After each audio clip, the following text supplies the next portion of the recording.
we're starting all over again. Sorry, I've been a little bit missing in action, just because of all the Jewish holidays. It's been a bit crazy. And I'm sorry it's Thursday night, but I wasn't ready before now. Okay, so we're going to start again from the very beginning. One of the things that we really kind of can take from this is the concept of we're never really done. We're always learning, we're always growing, we're always recreating ourselves. And obviously we've been through a period from, before Rosh Hashanah, Yom Kippur, all the way through to the end of Sukkot. And we've gone through a rebirth where when we come to the Rosh Hashanah and Yom Kippur, we're birthing ourselves, we're becoming new people. And what's more fitting for new people than to learn the Torah all over again? We're going to start all over again, start from the very beginning.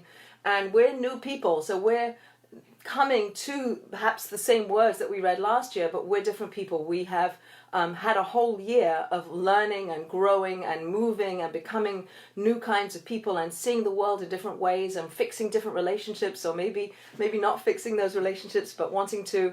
Now we're beginning again. So we'll start at the very beginning with, where is my Chumash? Okay, I got a lot of books here and I've got a lot of material. So this book that we're starting, Genesis, Beraishit, is a lot. There's a lot here, and I'm not going to do it justice because it's impossible to do it justice. There's so many layers of understanding and so many layers of meaning that we're hardly even going to crack the surface. But hopefully we can have a few concepts that we can go away with.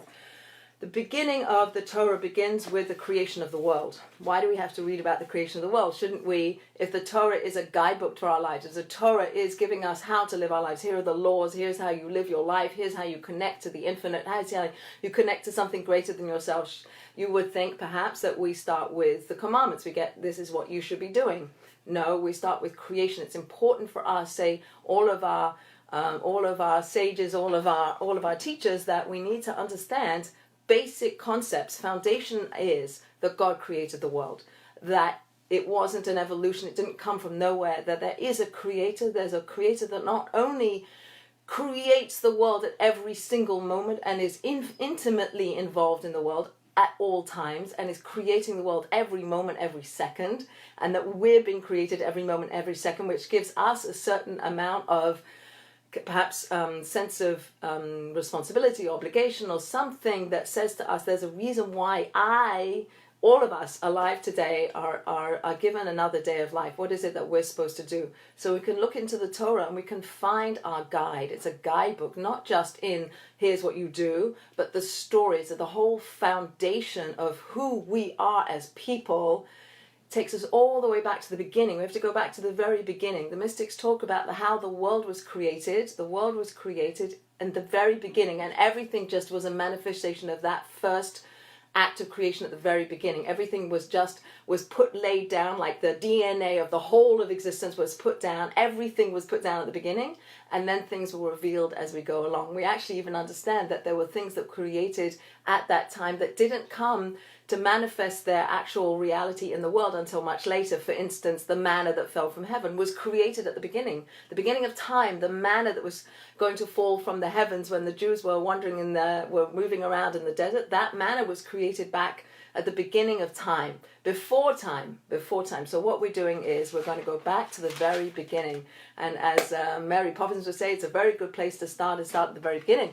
And as I mentioned, we are cycle. We just finished the Torah. We just got to the end. We got to the end of Moses' life. We got to the end of this whole story. Now we're going to start all over again. And perhaps there's another lesson to learn here, which is whenever we finish anything, we start again, that we never end. We're always moving, we're always growing, we're always trying to take those lessons and perhaps even say, how am I going to be different next year? How am I going to learn the same lesson in a different way? The beginning of this week's Torah portion, the beginning of the Torah, the Chumash, the beginning of Genesis begins with the letter Bet, the base. The end of the Torah that we just read ends with a letter Lamed. And those two letters together, Lamed and a Bet, spell lave, which is our heart. So our hearts are what we're bringing to this conversation. We're bringing our all into the conversation. It's not a mind only conversation. It's a mind and it's a heart and it's a body conversation. That's who we are as human beings. And we're going to talk about the creation of man in this week's Torah portion. So at the very beginning of time, God creates, in the beginning of God's creating the heavens and the earth, when the earth was astonishingly empty with darkness upon the surface of the deep, the divine presence hovered over the surface of the waters. God said, "Let there be light," and there was light. God saw that the light was good. God separated between the light and the darkness. God called to the light day, and to the darkness he called night, and there was evening and there was morning one day. And again, I'm not going to do anything justice because I want to talk about Adam and creation of man, and I only have an hour, but I want to just point out here this light that was created on day one, and the separation of this light, and the ruach, this spirit of God, this wind of God, this essence of God that came down into the lower aspects of the universe. So before anything, there was only God.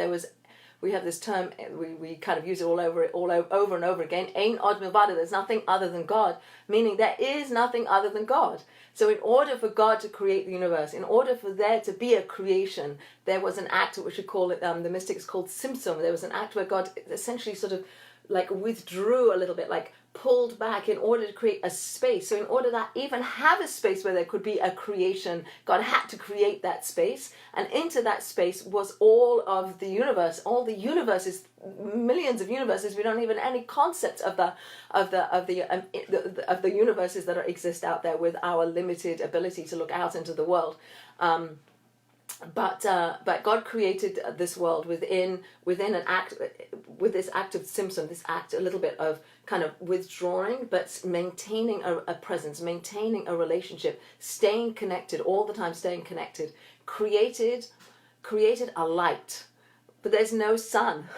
So this light is a primordial light. It's a very holy light. It's a bright light. It's a light that was hidden away. This light is hidden away, and it comes out in Hanukkah, comes out in the righteous people. It's a light that exists in the world, and it's a very powerful concept to think about. There's this light that exists in the world. There's so much going on in our universe that we have no idea about. We live in a very defined, confined, very limited ability to see the universe, see what's really going on, see what's happening in the higher realms, what's happening in our realm, what's happening in between. By the way, when we got to the end of Yom Kippur, there was a saying we say over and over and over again. We say, Hashem hu Elokim. We say, you, God, are the God, are our God. And we say it 7 times. We're bringing that oneness of God down through the different levels of the heavenly sphirot, the heavenly levels, down into this world. We're making it all one. And we, with our fasting bodies, with our souls that have elevated out of our bodies a little bit, are connecting to this transcendent oneness of God. And it is all oneness. But we live in this very finite, seemingly finite bodies, and we're living in this world. But let's go back to the beginning. Let's go back to what it looked like before there was even creation. We can't even do that. And in fact, one of the stories we hear is that the reason that the letter Beis is the first letter of the alphabet is because it's shaped like a forward-looking letter. Like you can't look back because you have a wall behind you. And the extrapolation of that is don't look back. What was before creation? Look what we're going ahead. Look what we're doing ahead of us, where we're going, not where we came from. Interestingly, though, the Medrash does teach us that before the universe was created, there were 7 concepts that God brought into existence. And again, I don't even know what this means, that in the consciousness of the universe, there were 7 concepts that existed before anything else was created. And that one of those is Torah. One of those is the concept of teshuvah, which we've talked about before, this aspect of returning to our true selves, getting in touch with our spirituality, with our soul, with our breath of Hashem that's breathed into us. Gan Eden, the Garden of Eden. Gehenna, which is the opposite of Gan Eden, the sort of the process of cleansing that every soul goes through after death. The heavenly throne that exists up in the higher realms. The temple in Jerusalem, and the name of the Messiah. These were concepts that were in existence, that God brought into existence before before the world was created. So I just wanted to put that out there. So God creates the world, and he creates, the first thing he creates is this light. And this light is hidden away. This is the hidden away light that's accessible at different times that we're trying to bring back. We're trying to elevate the world. Hidden in the world is this hidden light, is this bright light. It's brighter than the sun, and it's hidden away. And our job, actually, you could think of it as almost like a scavenger hunt. Our job is to find that light and to bring that light out. And how do we do that? We do that by how we act and what we do, and the kindness and love and the good deeds that we do and the mitzvot that we do. All of that is bringing and releasing that light back out and connecting it back up. And that's our job. So we have a mission to do. So understanding that God created the world for a purpose. So there was a reason why God created the world. So we go through the 6 days of creation. I'm not going to spend a lot of time on the 6 days of creation. And there's only so much we can talk about. And at the end of this, we go through the creation. We go through the beginning, the first day with the light. We go through the firmaments and separating between the upper waters and the lower waters. And the third day when there were trees, and it's all seeds, lots of seeds, herbage yielding seed and fruit trees yielding fruit. Seeds, lots of seeds, the ability to grow, the ability to recreate. The fourth day, the luminaries, the stars and the sun and the moon. And there's a very powerful medrash that talks about how the moon complained that it wasn't as big as the sun and wanted to be the same size, and how could there be two luminaries in the sky, and one had to be bigger than the other, and the moon was reduced. The moon was shrunk down. And there's a lot of story about women being likened unto moon, and how the ability of the moon to wax and wane, and how women go through cycles just like the moon goes through cycles, and at the end of days that the brightness of women will be elevated back up to the equality of the sun, of that great luminary that was described as the great luminaries in the sky, the sun and the moon, and women are likened unto the moon, yet to manifest their full brightness into the world. And then the 6th day we have living creatures. We have the creeping beast and the beasts of the land, and then we have the creation of man. And that's where I wanna hang my hat for a little bit, is on the creation of man. So just to recap, God created the world. It's important for us to know that.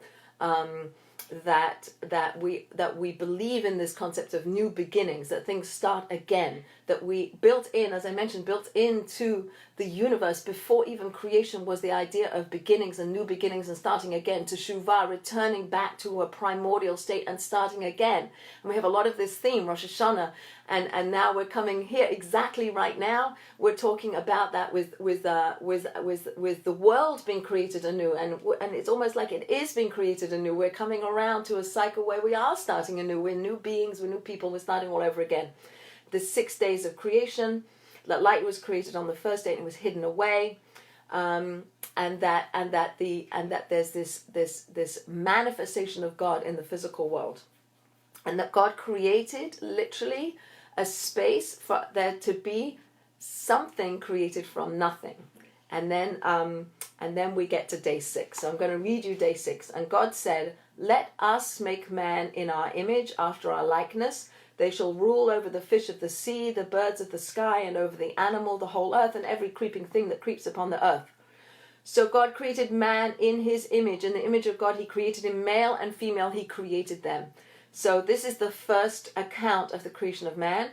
And obviously it's very striking that the terminology that God uses in the Torah is to say, God said, "Let us make man." Who's the us? And the sages teach us that the us is that God consulted with the angels. The angels were created on the 2nd day, and God essentially is teaching us a lesson. Everything here is a lesson to be learned. The lesson that we're learning is that whenever we have a major decision to make, whenever we're going to do something, don't do it alone. Consult. Like, get your advice from someone else. And even if you have your desire, what it is that you want at the end of the day, God is teaching us that even God, before he created man, consulted with the angels. And obviously he goes ahead and he creates man, even though there was an argument between the angels. And we talked about that in a previous year. And God makes man after our likeness. There's a image of God, that we are created in the image of God. Whatever, we can talk about that. And that we are going to have dominion. We people, mankind, is going to have dominion over the fish of the sea, over the birds of the sky, and over the animals, over the whole earth, and every creeping thing that creeps upon the earth. And God created man in his image. In the image of God he created him, male and female. So the first man creation, we understand, was a hermaphrodite. It had both male and female back to back. They were back to back created, male and female. And perhaps that's teaching us, and it's very, very important to understand, that God manifests himself, and the way we understand God is that we understand God in many, many different ways, the different attributes of God as he manifests himself in the world.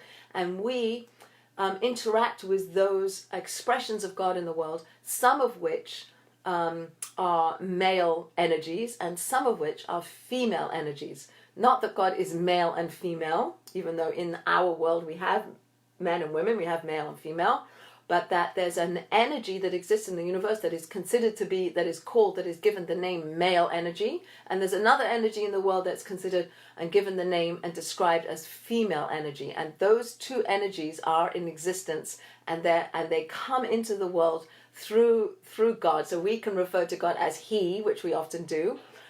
When God is the giver, when God is a bestower of goodness, God is described as a he. But God is also described as a she. For instance, in Shabbat with the Shekhinah, the divine presence that we interact with on Shabbat is considered a feminine energy, a female manifestation, a female energy manifestation of God in the world.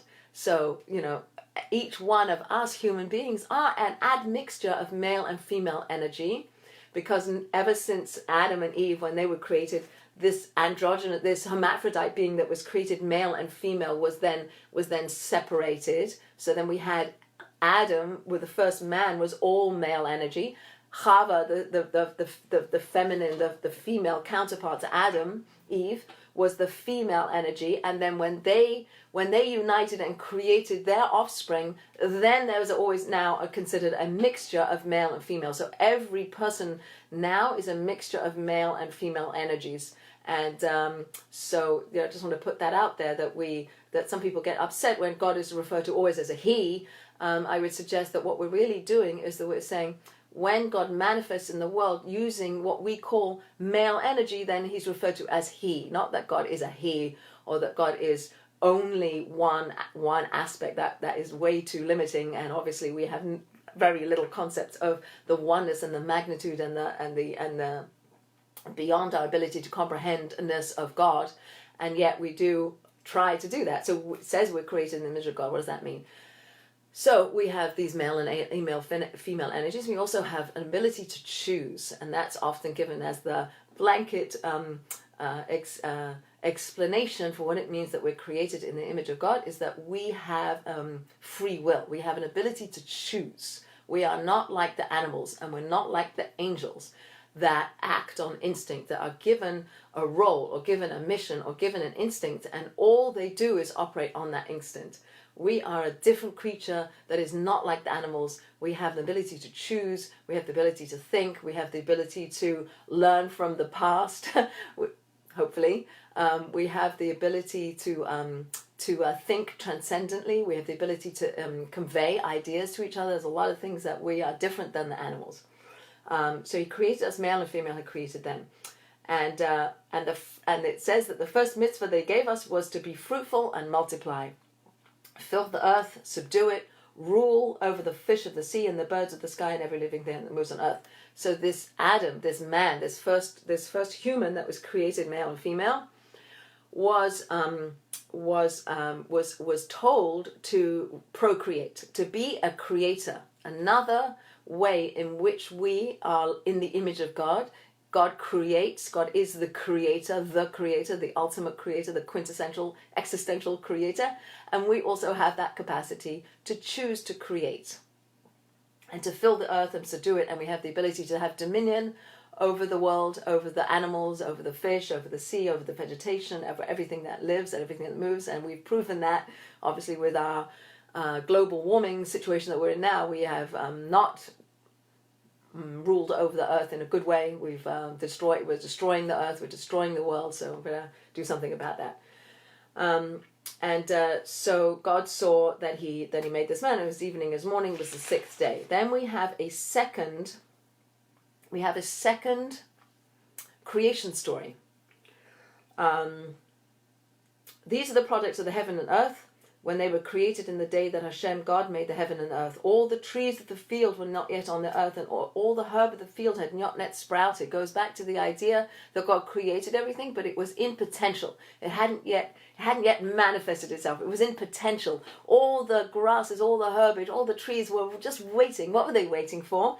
They were waiting for the rain. For Hashem God had not sent rain upon the earth, and there was no man to work the soil.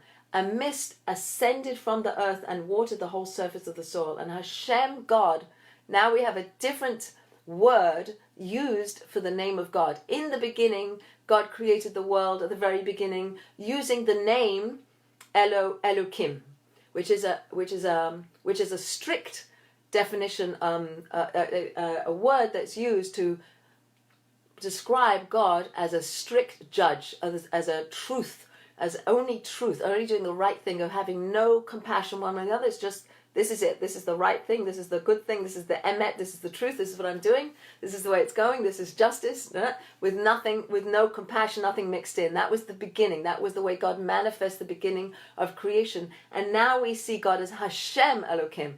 We're introducing now a softer tone, a love tone, a more of a relationship tone, a love tone that comes in. Hashem, the compassionate God, formed the man of dust of the ground, and he blew into the nostrils the soul of life, and man became a living being. This is huge. This is huge. We say this every day in our morning prayers, to remember and to acknowledge and to understand who we are. We are physical beings, essentially organic. Our bodies are organic. We go back to the earth. That's where we should be. We should be buried. Nobody should be cremated. We should be buried. We should be put back into the earth from where we came. We came from the dust of the earth. And God himself blew from his innermost place, blows into us our neshama, our soul, the breath of God, neshima of God. God is constantly blowing that soul into us. If you just even meditate on that for a minute, what that actually means, that we are intimately, constantly alive and animated by the breath of God. And it goes in through our nostrils. So interesting. You know, our eyes see, maybe we don't always see all the right things and look at the right things and are so clean with our eyes. You know, we have other times in the Torah readings where we read about the gates of our bodies and what we allow to enter into our consciousness, what comes in through our eyes, what comes in through our ears, what we allow ourselves to hear, what we hear inadvertently, things that come in from the outside. They come in through our ears, they come in through our eyes, they come in through our mouths, what we eat, what we say. You know, there's that also. The mouth is a huge connector, and sometimes, mostly, hopefully used well, but not always. And it's really the nostrils that are untainted from anything else. And so God chose the nostrils to blow our soul into us. Such an interesting thing, you know. It doesn't kind of, we didn't mess up with our noses, and so the soul gets blown into us through our nose. But to remember that we are made from dust of the earth, and the Medrash, the stories tell us that when God created man from the dust of the earth, he brought earth from all four corners of the world. There was earth that came from everywhere, and it was brought to, where was it brought? It was brought to Har Moriah. It was brought to the center of the universe, you know, the umbilical cord of the world, where the Holy Temple stood in the center of Jerusalem, right there in Jerusalem on Har Moriah, where the Holy Temple stood. That's where this Adam was created. And it's almost like God took the dust, he took the earth from all these four corners, and there was water, and he mixed it like a dough, like he's kneading dough, like he's a potter. We read about this on Yom Kippur, the prayers that speak about God as a potter that's making clay, and we're the clay, you know, and then he animates us with this breath. So interestingly, I can't remember where I heard this, but one of the perhaps interesting things to think about is that Jews really are literally everywhere, all over the world, and there's Chabad in every place all over the world. But yet when we die and we're buried, that's sort of like, well, you know, perhaps that body, that organic matter of that person who lived in, you know, Australia, maybe, he's the part of Adam that was created from that part of the earth, that God took that earth from Australia and brought it to Hamaria and created Adam, because we are all, like bits of Adam. Our souls are the original soul of Adam, the first man. We're all splinters of that soul. So maybe, that's one of the reasons why it's okay to be buried in Australia. You don't have to be shipped to Israel. You could be buried in Australia, because that's where your organic matter needs to be buried, to kind of gather it all back together. But the point is that this is a God as a creator, and there's a act of creation that God is doing and that He's continually doing, and that we're part of that. And I want to speak a little bit about what the way in which Rabbi Sachs divides up these two stories of creation. So in the first creation story, if you remember, God created male and female. He created them. God created us in the image of in His image, in the image of God. He created them, male and female. He created them, and then He told us to have dominion. And the two stories, and then God took this man. God planted a garden in Eden. So the man Adam that's in the second creation story was created on Har Moriah. And then God created a garden in Eden to the east. And He placed man that He had formed. He put him in the garden. He didn't create him in the garden. He created him over there. And then He brought him and He put him in the garden, which is an amazing thing to think about. Like, he didn't have an experience of Gan Eden. He was over in a different part of the world. And then he was put in the Garden of Eden, almost to kind of signify, like, be grateful that you're in this amazing place. Like, I didn't create you there. I put you there. I want you there. I want you to be there. And the Medrash teaches us that this Adam, this first creation, that God blew, His animation into him, that blew this soul into him, was as big as the world. He was high, went up into the higher realms. He could see from one end of the universe to the other. He was a magnificent, huge. I don't know if I can actually find the literal. I can read it to you. If I find it quickly, I'll find it to you. Third day, and I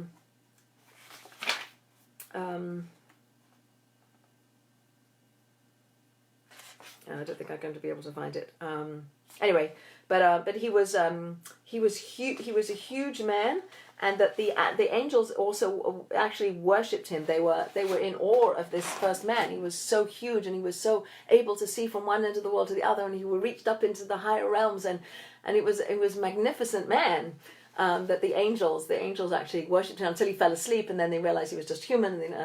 But anyway, and then we go on to the creation of Eve. Actually, we don't go straight to the creation of Eve. We continue with the man being put into the Garden of Eden. He puts him into the Garden of Eden, and Hashem caused to sprout from the ground every tree that was pleasing to the sight and good for food. And in the middle of the garden was the tree of life. We don't talk a lot about this tree of life. There was a tree of life, and there was this tree of knowledge of good and evil. So God took the man and He placed him in the garden to work it and to guard it. And He told man, of every tree of the garden you can eat. That's another positive commandment. He said you can eat from every tree in the Garden of Eden, but of the tree of knowledge of good and bad you must not eat. For on the day you eat of it, you shall surely die. So they've given that to Adam. And then God recognizes that Adam is alone, and He says it's not good for you to be alone. That's a very important concept that we've internalized, I think, in our Jewish world, that it is not good that man be alone. We are created for connection. We're created for union. We're created to be in partnership. We're created to have an other, to have another with whom we share our lives. That we are not created to be alone. And so God says, I will make a helper corresponding to him. And then we talk about Adam naming all the animals. And Adam names all the animals. He has an ability, he has an insight to each of the animals to know their essence. And he names each animal according to their essence. And then he names himself Adam, which is really interesting. He names himself Adam, which is Adamah, from the ground. He names himself from the ground. So even this creature, Adam, that knew that he was not a beast, and he was not a bird, and he was not a creepy crawly, and he was not a fish, that he was different. There was something essentially, existentially different than the other animals, and he was able to name them. But he named himself Adama. Let's just even contemplate what that means, that he was very humble in the sense that he realized that that he had the potential to think of himself as very arrogant and to think of himself as better than everything else. He was having dominion over the animals, over the plants, over the whole world. He had dominion over everything, and yet he also was cognizant of the fact that he was nothing compared to the almighty creator of the universe. And so he names himself Adama. Maybe that's a reminder for us, like, as much as we can sort of think that we're in control and we're running our lives, we're Adama, we're from the earth, and we will return to the earth, and our physical being is something that we are gifted as a vessel, as a house for our soul, for our holy soul that God is infusing us, and that holy soul continues its journey post living in this reality.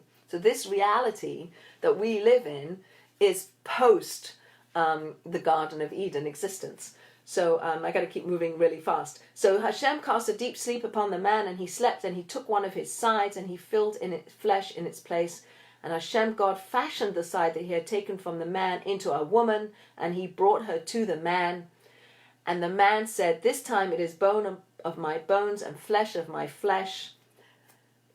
This shall be called woman, for from man was she taken." Right? So even though perhaps the other animals came to him and Adam is looking for a partner in the other animals, it is only when, and he doesn't find a partner obviously in all the animals, God puts him to sleep, fashions Chava, the woman, out of the side of Adam, brings this Chava, this other side, this other half to Adam, and that's our union. That's our flesh of my flesh and bone of my bone, and this shall be called woman. Interesting. So Ish is a man, Isha is a woman. So what Rabbi Sachs points out is that this creation story where Adam is told to subdue the land, to have dominion over the land, that he names his partner Isha, that she is similar to him. She's a part of him. She's not separate from him. She is him, and dependent on him. So it's almost like the Isha, the woman, is a category. It's not like a name. He doesn't give her name until later.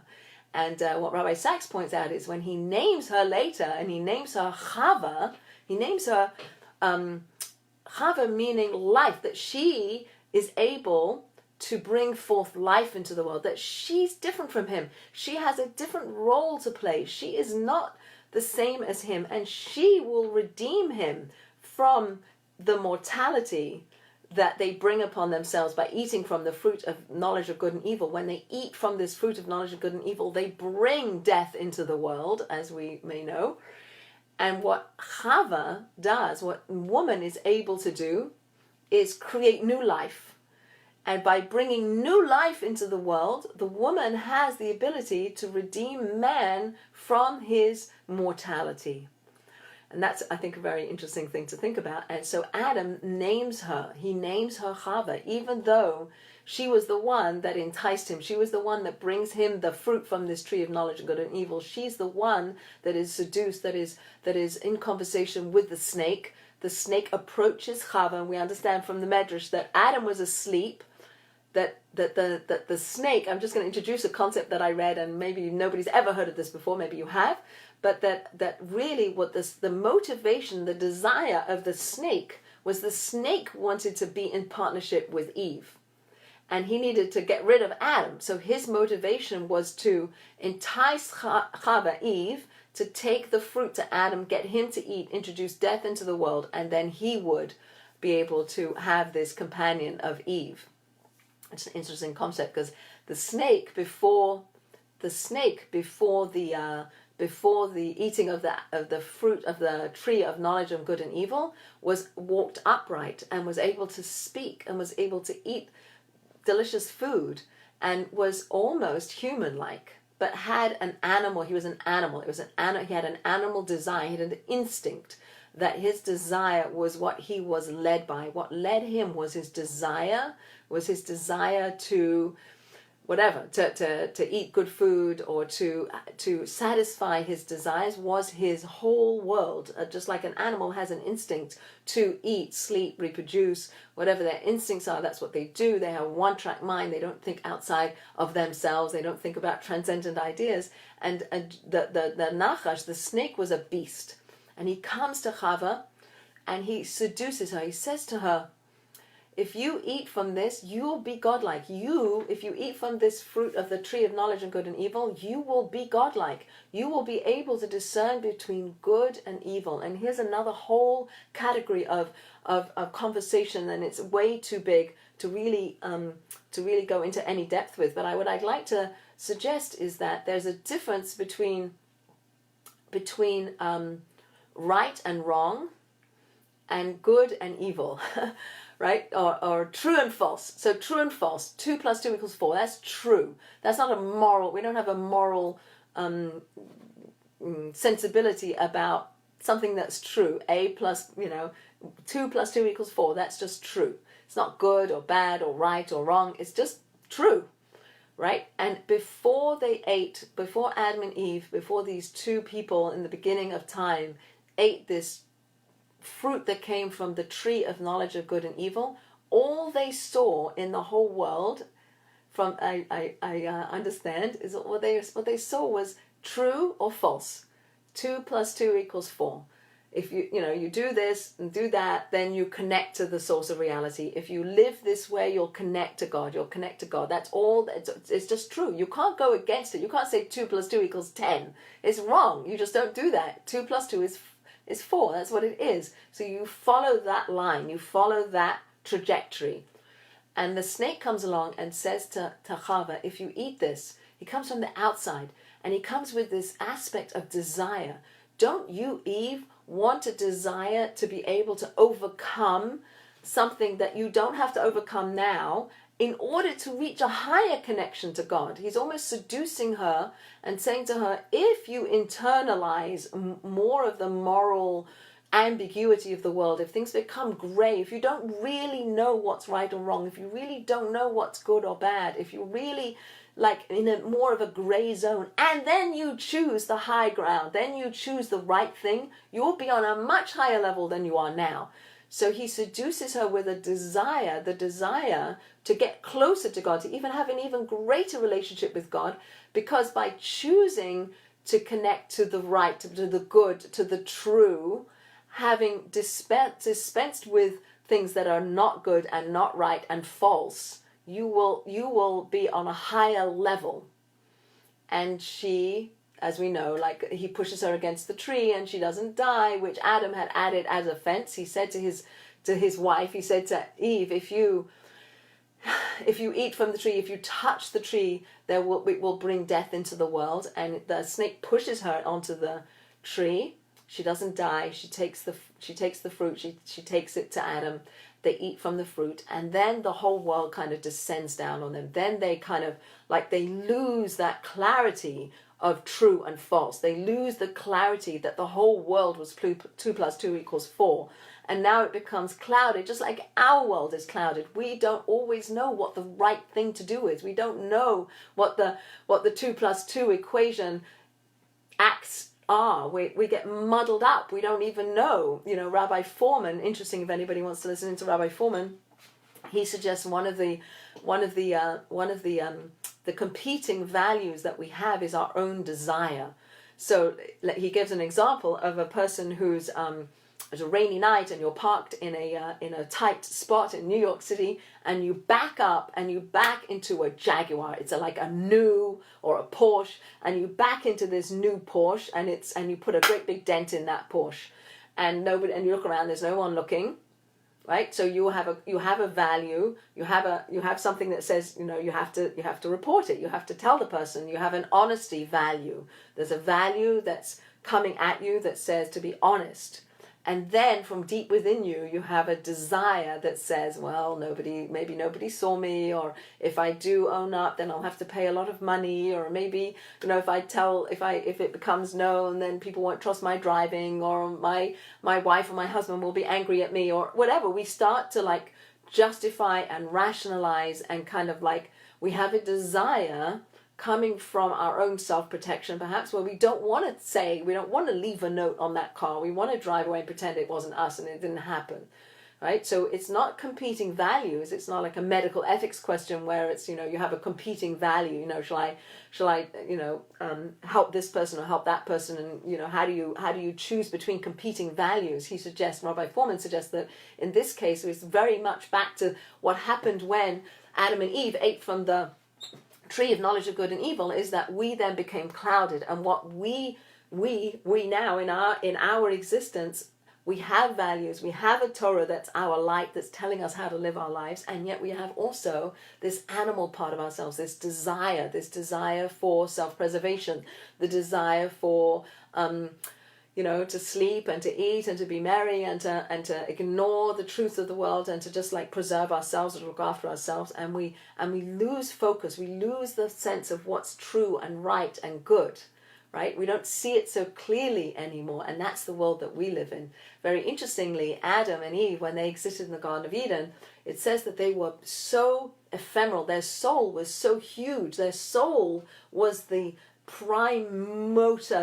It was this driving wheel of their body. It was the rider on top of the horse. That the horse, so to speak, the physicality that we are, was minuscule, and it was the soul that was in the driving seat. That was what was ruling over Adam and Eve, and it was only after that they fell, that they ate from this fruit of knowledge of good and evil, that the inclination to do the wrong thing, to miss the mark, to justify our own desires and our own self-preservation, all these other things that got mixed in. So now what happens is that we have this physicality. We're much more physical beings, and in fact we call our body, our skin, we call it our hide. Interesting, isn't it? There's our hide. What is our hide? Our hide is the skin. It's the covering that covers, that hides the soul. The soul is who we are. The body, the organic matter. From dust we were made. From dust we will return. We were going to return to the dust from where we came. But the soul is also going to go back up. It's going to go back up into its infinite. It's going to go back up into the higher realms. It's going to reconnect back up with the spirituality from where it came. So we never actually end. Our lives don't end. This life, this existence ends because Adam and Eve ate from that knowledge of true and good and evil. And the only way they can redeem themselves was two things. One was death was introduced into the world, and obviously it didn't happen right away. They didn't die on that day. They were actually they got to stay the Shabbat in the Garden of Eden. They stayed there for that seventh day of Shabbat, and the light that gets hidden away that we talked about, that was created on the first day, that light, they benefited from that light until after Shabbat. So they were created at the beginning of the sixth day, and they were expelled from the Garden of Eden at the end of that Shabbat, of that first Shabbat, when it got dark, and that was when it was hidden away. And that was the first time where there was darkness. They had not experienced darkness until that first Motzi Shabbos, after Shabbos of the first Shabbat of all time, and they got freaked out because it got dark, and they really thought they were in trouble. And that's why we do with Havdalah with a flame, with a flame. That was when God introduced to Adam and Eve how to create fire. Fire was introduced to them on that first after Shabbat, when they were fearful and it was dark, and they were expelled. They were exiled from the Garden of Eden. They were exiled. They could not come back. And interestingly, it says in the Torah, I'm not going to read it inside because we don't have time, that their way back to the garden was blocked by two cherubs. There were two cherubs that blocked the entrance back into the Garden of Eden, that they were expelled from the Garden of Eden. They were not allowed to return. And what prevented them from coming back in were two cherubs.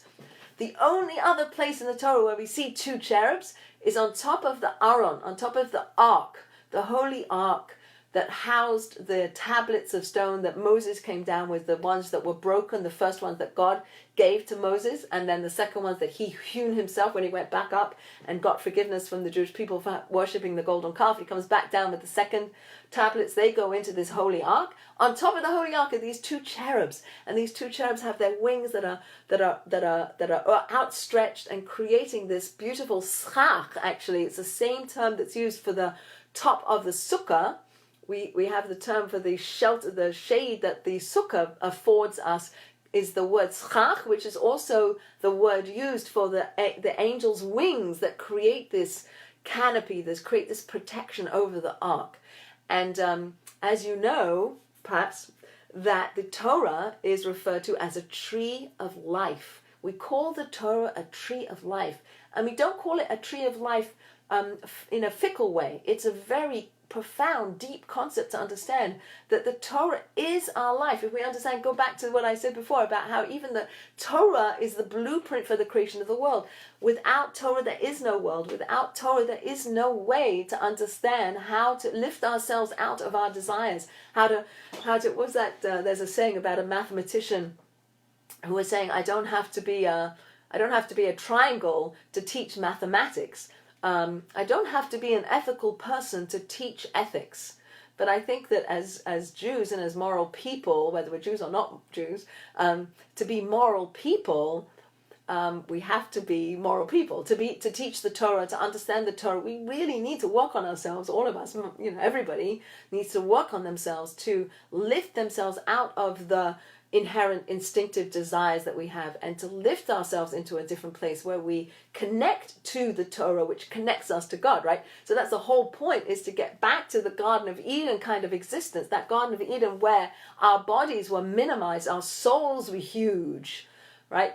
Wouldn't that be an amazing thing if our souls were huge and our bodies were minute? And in fact, the nail, this covering that Adam had when he was first created is likened unto our nail, the nail that's on our fingers, which is why we do that with when you see people do that with the flame on Havdalah. It's going back to the first man who had a garment that was made out of this like translucent kind of material. You could see inside, you could see his soul. His soul was huge. Wouldn't it be great if we could get, hopefully we will, get back to the place where our souls are in the driving seat. That is what's driving the motor.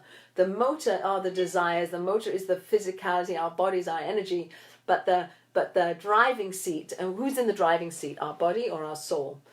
And let's put the soul back in the driving seat so that we can collect up all these bits of scattered holiness that's all over the world and bring it back up and go back into that Garden of Eden that we were first placed in, that we almost reached the pinnacle of existence.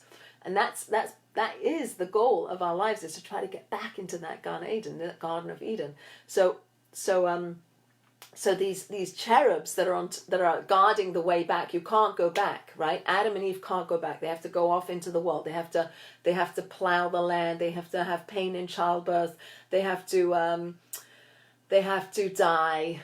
These are the things, and they get reduced in stature. Like Adam, as I described, was so huge that he could see from one end of the world to the other. He was up into the higher realms. He gets diminished, and that he doesn't get to, Adam doesn't get to go back in. But later we have these cherubs who have a different role. The first cherubs are preventing Adam and Eve coming back in, and they don't get to eat from the tree of life. That's what was being protected, was that once you ate from that tree of knowledge of good and evil, now it's all integrated into you, and you can't eat from the tree of life. You can't have eternal life. You have to go out. You have to kind of redeem yourself. You have to kind of work it, make it happen, bring the world back. And then what's interesting is that when we get those cherubs again, the second time, the two times these cherubs appear is where they're saying, it's in the Torah, I'm protecting the Torah. Now you can come back. I want you to come back. Come back to the Torah. Use the Torah as your guide to bring you back. Essentially bring us back to Gan Eden. I mean, that's the point. If we can do that, if we can use the Torah as our guide to live these lives. But we're very far from being able to do that, but we have the hope that we will, and that's the goal. So that's what we're trying to do. So use the Torah as a guide. So we have this concept of not good for man to be alone. That Adam, that out of with the two creation stories, out of Adam comes Eve, or that they were created back to back and then they were separated. But either way, by the end, even though Adam is seduced by Eve, that she entices him and tells him to eat. And then God says, where are you? And he uses this word, ayaka, where are you? Where are you? They know God knows where Adam and Eve are. Why they're not? They're hiding. They're ashamed. They're afraid. The word used is yira. They were afraid. They were afraid. They were naked. This word nakedness comes around a lot. They were naked and they were afraid. And at that point, God clothes them. He says, where are you? Like, how far have you gone? Like, own up. And they don't. At the beginning, Adam says it was Eve's fault, and Eve says it was the snake's fault. They don't own it.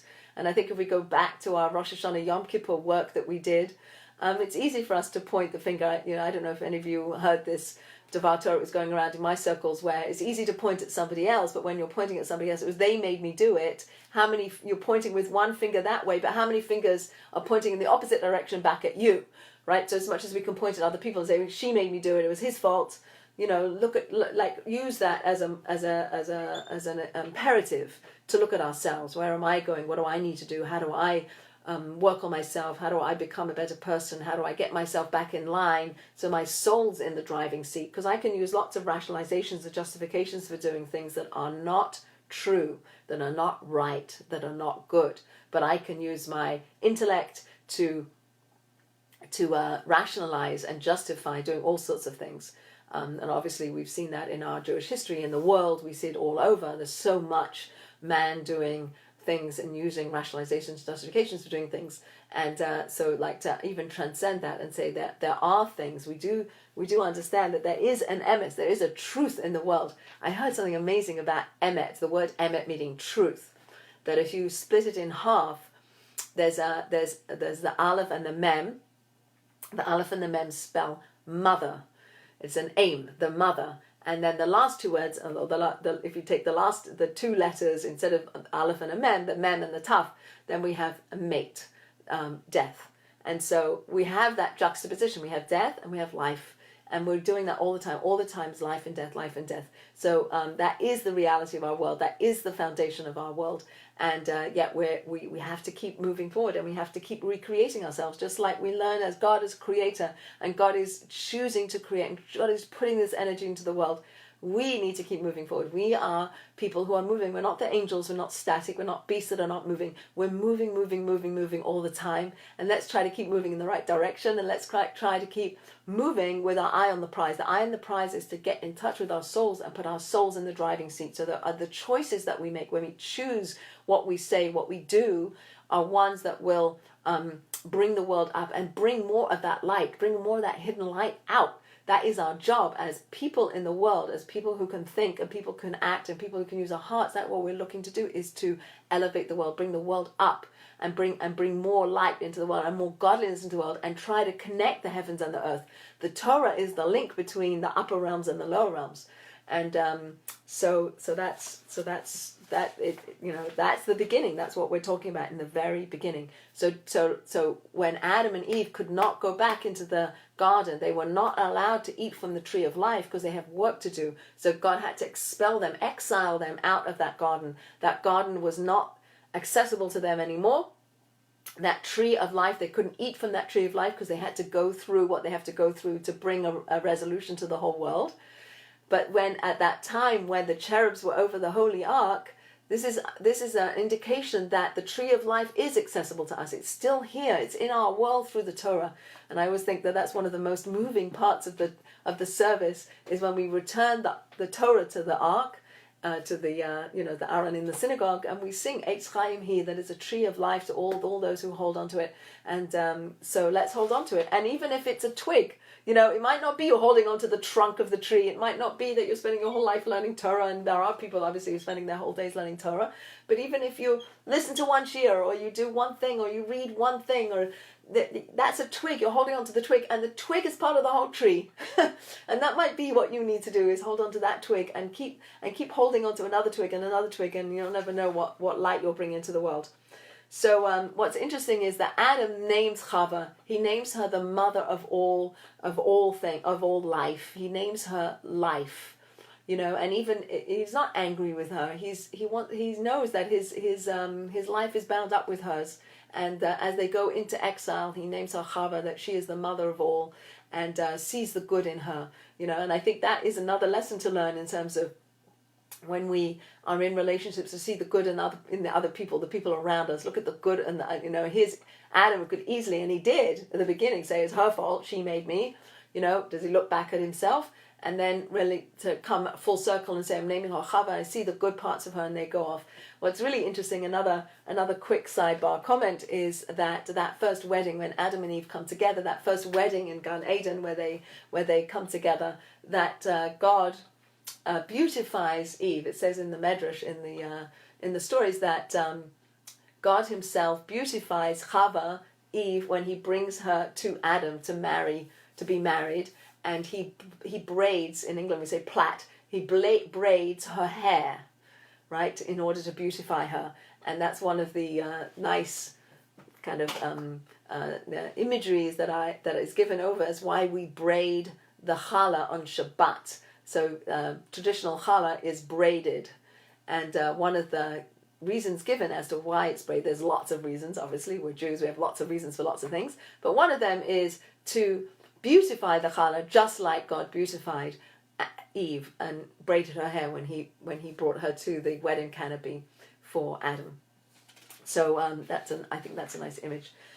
So this Adam and Eve, when they were first created and they were put into the Garden of Eden, and they ate from the tree of knowledge of good and evil, and we have a lot of conversation about what that means and what it is, but I like the idea, and I'm going to put it out there because it's not the most popular one that's ever put out there, that they had a higher reason for eating from that tree. They were not willingly sinning. They had in their minds a reason why they were doing it, and the reason, as I mentioned, I just want to reiterate it, was that it's almost like testing themselves. They put themselves in a place where they would choose to connect to God, and that choice would be a more difficult choice, and when they made the choice, it would raise them up to a high level and a higher connection to God.